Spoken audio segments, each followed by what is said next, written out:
रेशम जी एक बात बताएं, ये जो सोशल मीडिया की दुनिया है, आपने वो वाला एक टाइम देखा जहाँ पे तो ये था नहीं सारा कुछ, ये कमेंट शॉमेंट और ये इंस्टाग्राम और ये जो ट्रोलिंग और ये जो सारी चीजें, ये तो होती नहीं थी एक टाइम पे। अब ये भी बहुत होती है स्टार्स के साथ, कितना पीस होता था ना, है एक ना? मेंटल पीस, कि कितना सुकून था कि ये चीजें नहीं थी। हम्म। और अब एक आप टॉर्चर से भी आपको गुजरना पड़ता है, मैं भी गुजरी हूँ। आप तो 2-3 बार गुजरी है, मैं यही नहीं, कह रहा एक दफा तो मैं इतना लंबा गुजरी कि मैं सोच रही थी कि ये इंसान को, ये हमारे जो लोग हैं जिनके लिए हम काम करते हैं, जिस मोहब्बत से आज तक अपनी आवाम के लिए हम सदके वारी जाते हैं, ये तो आपको सुसाइड कमिट करने पे मजबूर कर सकती व्हाट है। टाइम वाज दिस, आप किसको रेफर करिए?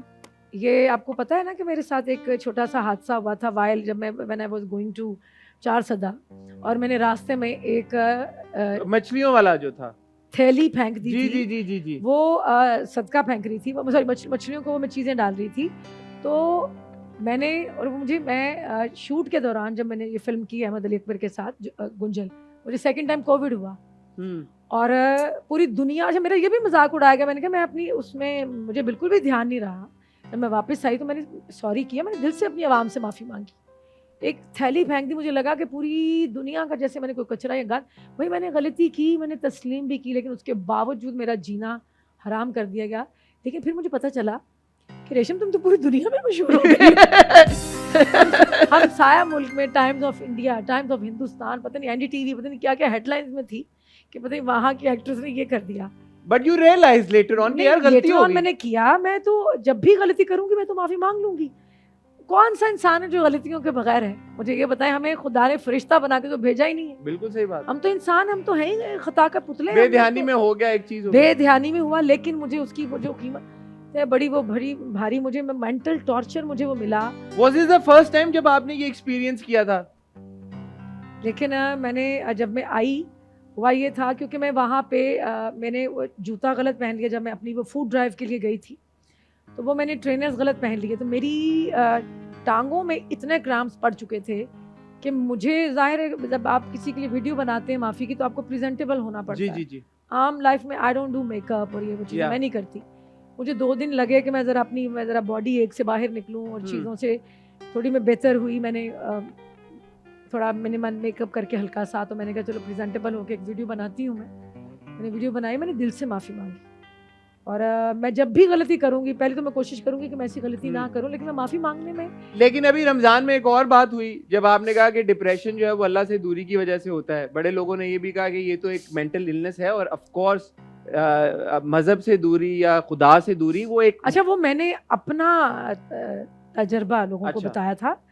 मैंने, वो मेरे कहने का मकसद ये था कि मैं जब ये चीज़ें फील करती, मेरे अल्लाह से मेरा एक ताल्लुक, जो मेरा एक मोहब्बत है, मैं बड़ी अल्लाह को मतलब समझती हूँ कि जब भी मुझे कोई मुश्किल आएगी, जब भी मैं कभी गिरूंगी, जब भी मेरे साथ कुछ ऐसा होगा, तो सिर्फ मुझे थामने वाली अल्लाह की ज़ात है। You are very spiritual that. हाँ है। तो मेरा जो कनेक्शन है वो अल्लाह से, क्योंकि मैं अगेन वही बात करूँगी, मैं बगैर माँ बाप के पली हुई बच्ची, बिल्कुल। लड़की हूँ। तो मेरी ज़िंदगी में बड़ी महरूमियाँ थी, हैं और शायद रहेंगी। तो वो मुझे जब भी ऐसा लगता है तो मैं अपने सिर्फ रब की तरफ देखती हूँ। तो मैं जब रब से दुआ करती हूँ, वो मेरा जो भी मुझे मुश्किल आती है, मैं कहती हूँ या अल्लाह ये कर दे, या अल्लाह ये परवरदिगार ये कर, मेरा रब ऐसे कर देता है। वो मैंने अपनी बात की थी। हाँ, जिनको कोई मेंटल इलनेस है वो मेडिकेशन लें, वो मेडिसिन लें, लेकिन मैंने अपना एक अपने दिल की बात कही थी कि मैं ऐसा सोचती हूँ, मैं ऐसा समझती हूँ कि मैं, तो आप बिल्कुल ऐसा नहीं समझती कि डिप्रेशन एग्जिस्ट। और ऐसा है कि मैं जब अल्लाह से मतलब कभी महीना नमाज नहीं पढ़ी, 2 महीने नहीं पढ़ी, और लगता है कि मैं सबसे दुनिया की कोई, मतलब मुझे लगता है कि मैं बुरी हूँ, मैं बुरी औरत हूँ। मैंने अपने अल्लाह को सजदा किया, अल्लाह से दूर हो गई, मैं खुद को ना अंदर मुझे एक अजीब सी गंदी फीलिंग्स आती है कि जब मैं अल्लाह से दूर हो जाती हूँ।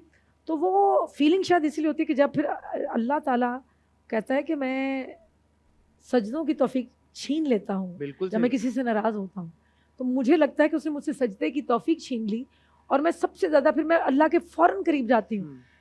तो वो मैंने ऐसा बिल्कुल भी नहीं, आपका एक पर्सनल ओपिनियन था, जी। And you very well believe कि डिप्रेशन जो मेंटल इलनेसेस है, देखिए बहुत लोग जो हैं, एक मतलब जो लोग अपने पेरेंट्स को खो देते हैं किसी एक्सीडेंट में, उनको एंटी डिप्रेशन पे भी डाला जाता है, उनको बहुत सारी चीज़ों पे कुछ अरसे के लिए डाला जाता है।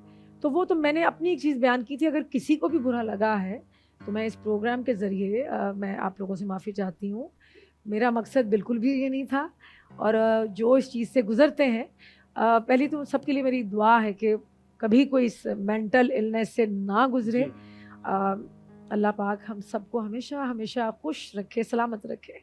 और अगर कभी ऐसा हो तो सीक मेडिकल हेल्प, जो आपको लगता है जो भी इसके रेलेवेंट डॉक्टर्स हैं, क्योंकि या मैं जब अल्लाह से मदद मांगती हूँ किसी भी चीज़ की, तो मेरा काम ऐसे हो जाता है। ठीक है, तो मैं अल्लाह के आगे जाने माज़ पे रोती हूँ, कहती हूँ या अल्लाह मैं गुनहगार हूँ, मैं ये हूँ, मैं ये हूँ, मैं ये, बस तू मुझे माफ़ कर दे। ठीक है। तो मैं जिस चीज़ से गुजर रही हूँ, तो मुझे सही कर दे, मुझे ठीक कर दे, रब कर देता है। भले साइनस हो जाए, कुछ हो जाए, तो उसकी भी तो दवाई हम खा ही लेते हैं। ठीक है, थैंक यू रेशम जी, आपने ये बड़ी एक इम्पोर्टेंट चीज क्लियर कर दी।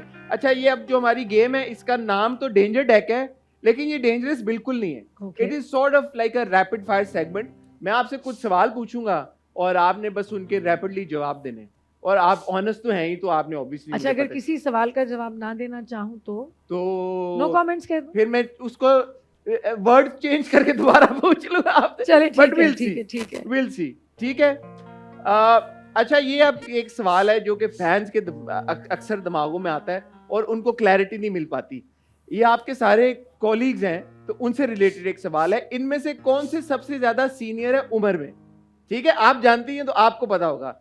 रीमा, मीरा, मदिया शाह, सना फखर या नूर? आई थिंक रीमा सीनियर है। ठीक है, ओके जी। अच्छा, सेट के ऊपर माशाल्लाह आपने इतना काम किया है, लड़ाई हुई कभी? अब ये मत कहिएगा कि नहीं होती लड़ाई। अच्छा, मैं एक बात बताऊं, मेरी लड़ाई हमेशा से ये होती है कि मैं खामोश होके वॉकआउट कर जाऊं, या फिर मैं अपनी मतलब मैं खामोशी इख्तियार करती हूँ। इससे बड़ा जो है ना, मैं कहती खामोशी से बड़ा हथियार ही कोई नहीं है, बहुत बड़ा वेपन है। जब शान आए थे तो मैंने उनसे पूछा, मैंने कहा ये जब इतनी हमारा मूवीज मैं लड़ाकी नहीं हूँ, मैं जो लड़ाई करती हूँ ना, हाँ। वो अपने जो कुछ भी गुस्सा लड़ाई वो मैं अपने घर के अंदर करती हूँ।